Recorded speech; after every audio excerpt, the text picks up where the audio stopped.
This is Hannibal here. Happy Victoria Day to all of our Canadian fans. It is a holiday here in Canada.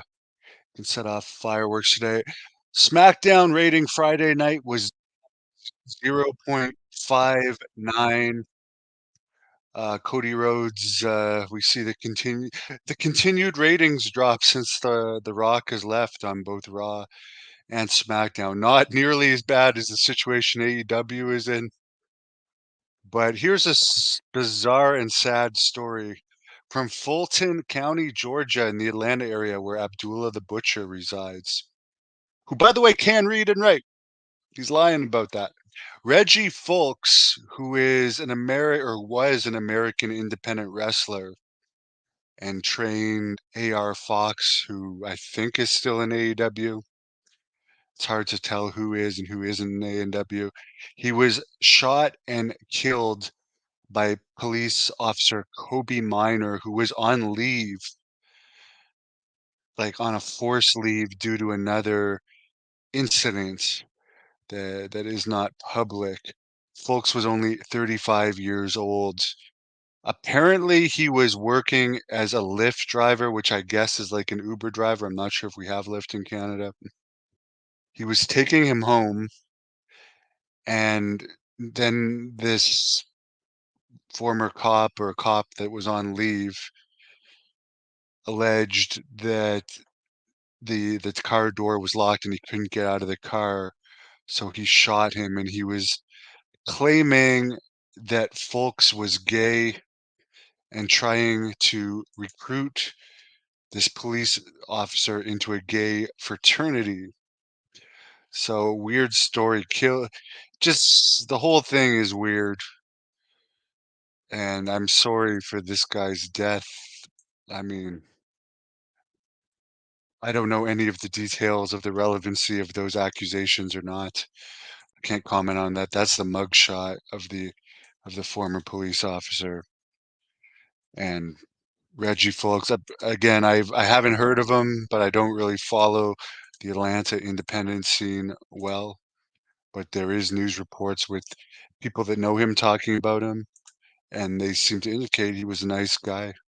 As far as being involved in this mysterious gay fraternity, that sounds really, really strange. So we'll let the courts rule on that. Speaking of AEW, there's only about 1,500 tickets sold for Dynamite coming up in Bakersfield, California, where I've been once, where I was used as an extra for the coronation of King Booker T.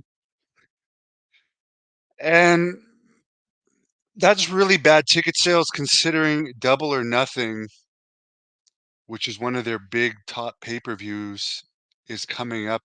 That's their lead-in show to Double or Nothing.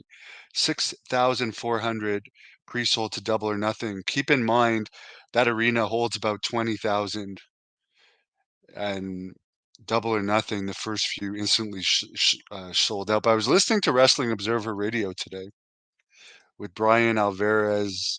And I forget the other guy. Could have been Mike Sepravini. I'm not sure, but they were talking about how it's very irritating to watch the AEW product right now, and that they have all the tools to have a good product, such as all the talent and the money, but it's so bad right now, like, considering their current champion, who has not gotten over any more since he's become champion, is wrestling Christian on their next show. Christian, whose last real publicized match was in Toronto, where he lost the TNT title, the secondary title, to Edge. Then his match after that, and he's only had one match since, was a 50-50 match with Brian Cage, who's just coming off an injury and hardly been used. And I like Brian Cage. I think they should be using Brian Cage a lot more. But it's like Christian has had two matches, a match that supposedly didn't have a finish and a match that he lost, and suddenly he's in world title contention. And I guess this isn't even going to be a main event match. It's one of the undercard matches. and they were saying on this show there's 18 titles in AEW. I don't know if that counts Ring of Honor or not. I really don't know, but like there's way too many titles and none of them mean anything in AEW. Someone says, though, I don't get into politics because I don't even follow Canadian politics. I did drive by Justin Trudeau's house the other day when I went. I've been recovering from a heel injury, so I can't.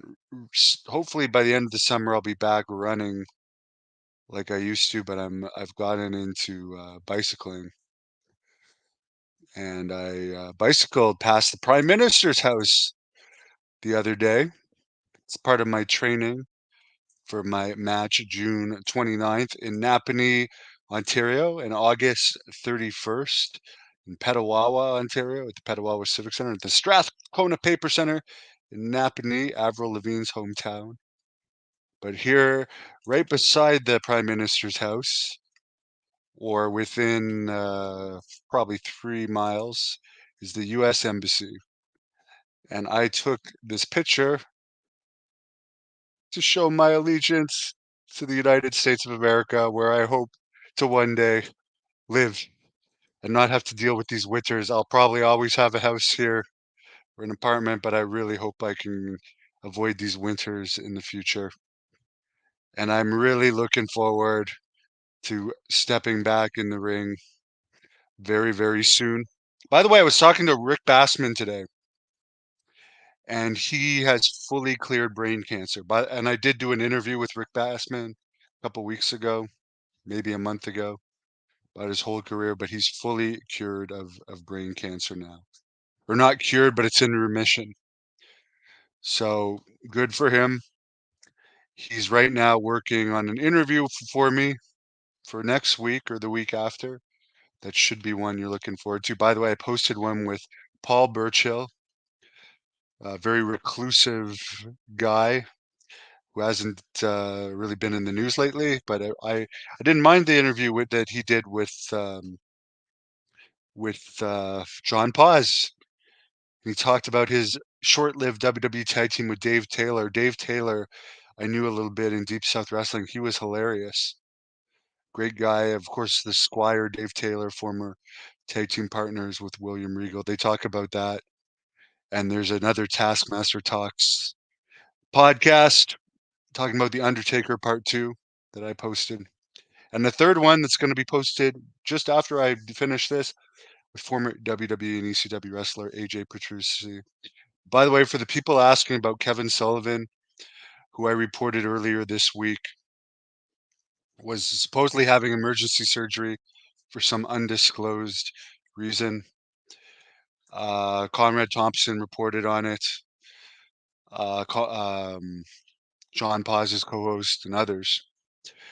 But apparently they want to keep it quiet, and I don't know if he's out of the hospital or not.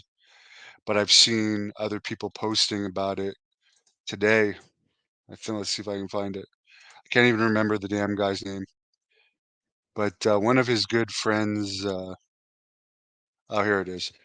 Michael D. Jones, who's a promoter in Oregon, I think he's in Washington, just above Oregon, where I hope to make it to Oregon sooner than later. He posted that he spoke to Kevin Sullivan. He didn't say whether he was out of the hospital or not, but he posted that he's going to be okay, and they spoke today. So I'll put up that. Damn it! Sorry, I'm dealing with Rogers Internet, which always isn't the greatest. It's not the greatest in my experience. There we go. I know that Michael, who I've interviewed, he's good friends with what's his name, the Survivor guy, whose name escapes me. That I've done a Johnny Fairplay.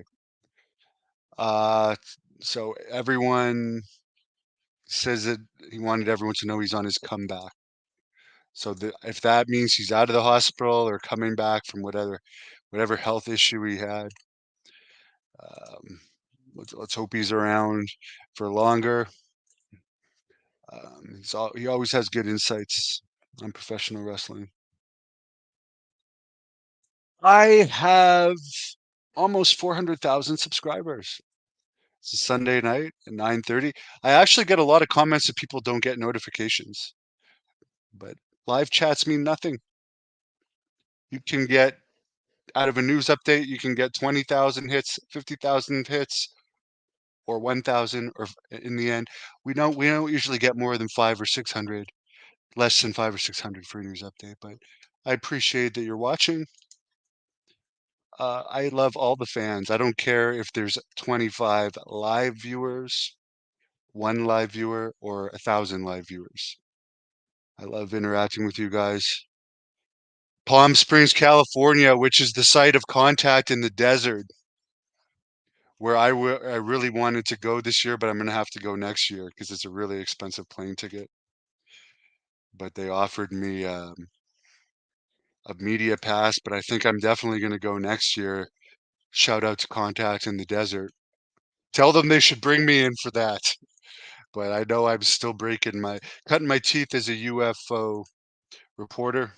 Thank you, the Grease. Bad News Alan is your picture, and he was a friend of mine. I am the one that promoted his official tribute show when he passed away with the blessing of his family in Cochrane, Alberta, Canada. So we'll leave it at that. Have a good night to all from Hannibal. Thank you for watching the Hannibal TV.